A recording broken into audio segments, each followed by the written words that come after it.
completion of the journey, circling back to the beginning, integrating what was learned.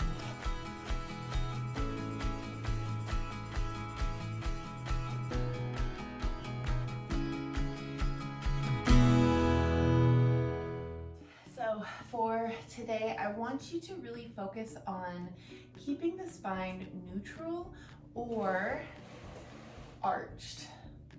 When you get your spine going like this, that is typically when you start to hurt your sciatica nerve. So that's why a lot of times sitting in this position, you're on your phone, you're on your computer, this can cause a lot of pain to that sciatica. You're driving and all of a sudden you're like, oh gosh, why does my back hurt so much?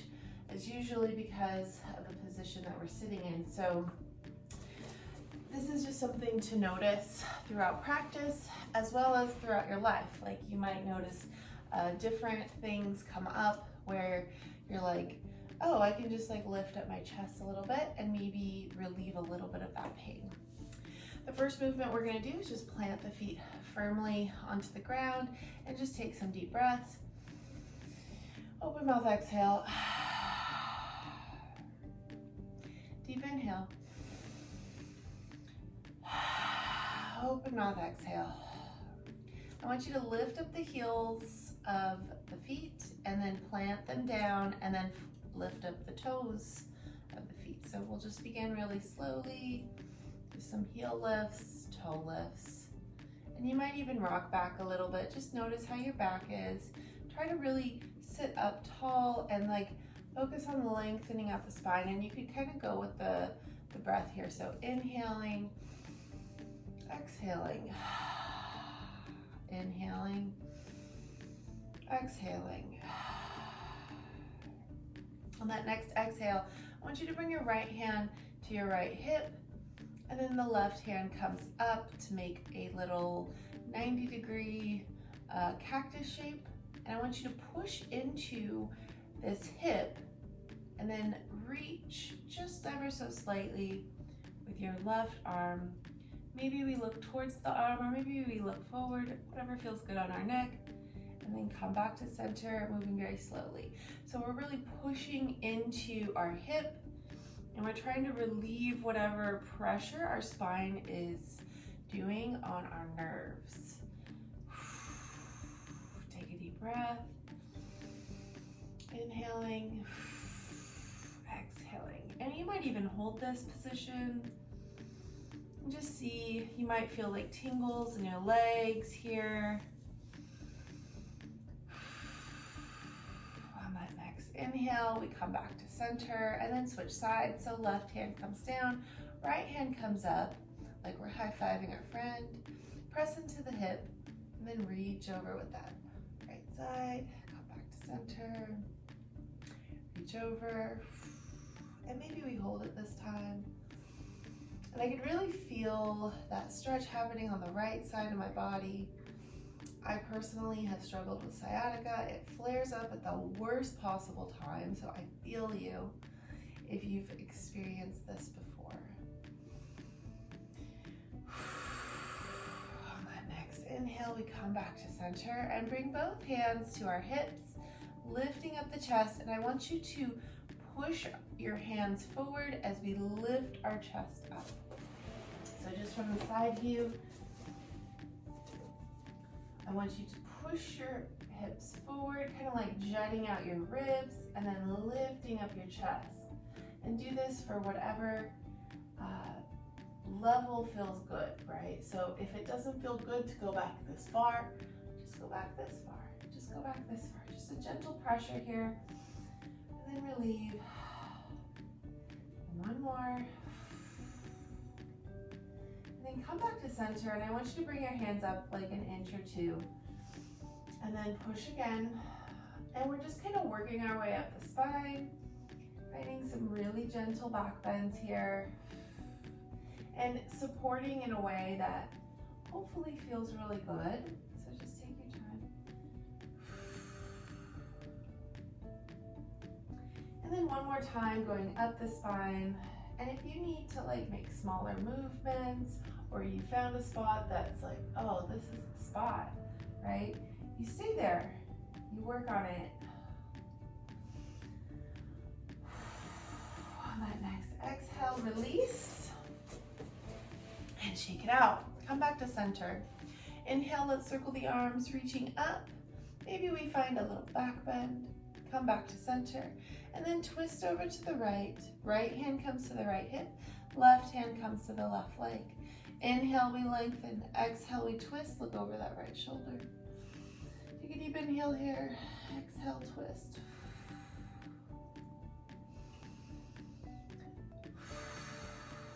On that next exhale, we come back to center. Inhale, we scoop up that energy. Twist to the left. Left hand, left hip. Right hand, right leg. Inhale, lengthen. Exhale, twist. Look over that left shoulder.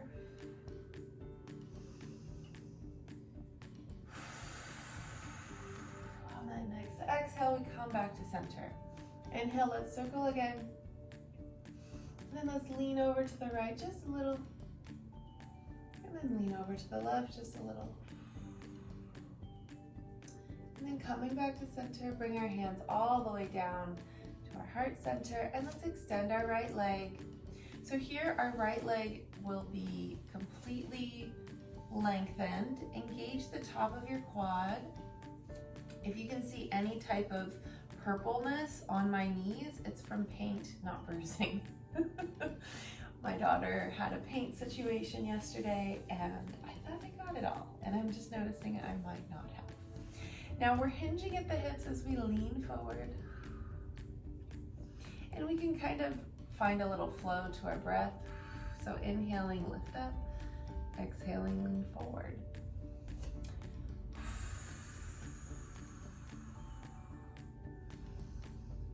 And you can even kind of push into the belly if it's meeting this thigh, or even take your thigh off to the side a little to get a little deeper as we kind of move throughout our practice.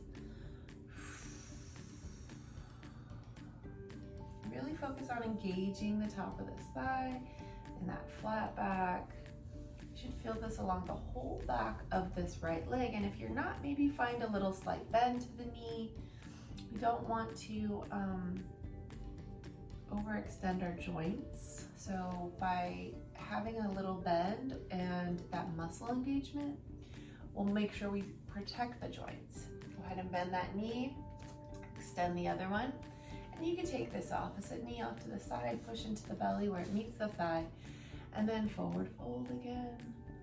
Again, hinging at the hips, flat back. It should feel good along the back of the leg.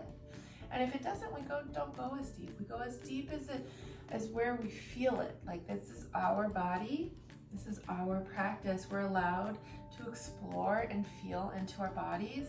We don't need to rush through our yoga poses. We don't need to rush through these exercises. This is only a 10-minute yoga flow. So taking our time in each pose is allowed. We're only giving ourselves 10 minutes. So just allow yourself to explore, breathe, feel into this. And maybe hold it. On my next exhale, we come all the way back up to center. Inhale, let's circle again. Let's find another twist over to the right. Maybe this time our left hand comes to my right leg, right hand behind the right hip. Inhale, I lengthen. Exhale, I twist. Maybe we go a little deeper. Maybe it's the same. Inhale, we come back to center. Exhale, we twist to the left. Take a deep inhale and an exhale. And as we come back to center, I want you to try a few different options here. If you have blocks, I would recommend blocks. I have a block here just to give you some ideas, but you could bring the side, the blade edge of the foot to the block, open up the hip, and then just hinge forward. Just kind of feel into this. If you don't have a block, you could use a stool, a book. If this isn't giving you much of a stretch on this outer hip, then move to a higher positioning where the knee is coming out, more open, lean forward. I'm feeling it in this one for sure. And then if you are able to cross at the knee, we want to make sure the ankle is on the knee, the toe is flexed here, and then slowly pushing this right knee down. You can see how tight my right hip is because my knee is wanting to come up. And that's okay, we're here. Acknowledge wherever you're at. If your knee is even higher and you're really feeling it, then that might mean you need to come down here. So just play with whatever version feels right for you for today. Inhale, we lengthen. Exhale, maybe we hinge. So moving our chest forward, again, making sure we don't round that spine. Remember, rounding the spine is going to cause more pain and pressure to those nerves that are giving your sciatica issues. So we want to keep it as flat as possible, hinging at the hips.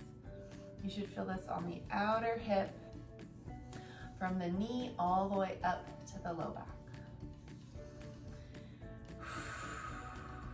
Hold this for as long as you'd like. Go ahead and lift up, and we switch sides.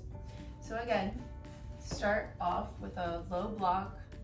Maybe the side of the foot comes to the block, allowing that knee to open up to the side. We hinge at the hips and see if we feel anything. If we don't, we adjust our prop in whatever way feels good. So flexing the foot, and then maybe we move forward. And I do feel it from this one, and I could stay here, or I could cross at the knee, flex my foot. I just feel a little bit more stable on this one. And if this is like, oh my God, my leg is screaming just in this position, then we go back to this, right? So you need to just think about what is good and stable. And honestly, I'm gonna switch it for a cork block because I feel way more stable with a cork one if I'm working from this place. So yeah, that feels better. So there are benefits to cork versus high density foam blocks. High density foam is great when you are flowing, when you're using them for pressure where there's a lot of weight on them, but when there's not a lot of weight, it doesn't offer much stability because they're so light. Whereas cork is much heavier, so just putting your foot on there and leaning forward is going to keep the block a little more stable. It's just interesting as you start to work with different things and just figure out what works best for you, your body, and your practice. Again, keeping your back flat, we lean forward and then lift back up and lean forward again and lift back up and then release. Maybe we just kind of shake it out. That should feel good. On that next exhale, let's go ahead and sit back in our chair and just feel the length of our spine. And let's just take 3 deep breaths here to just finish out our practice.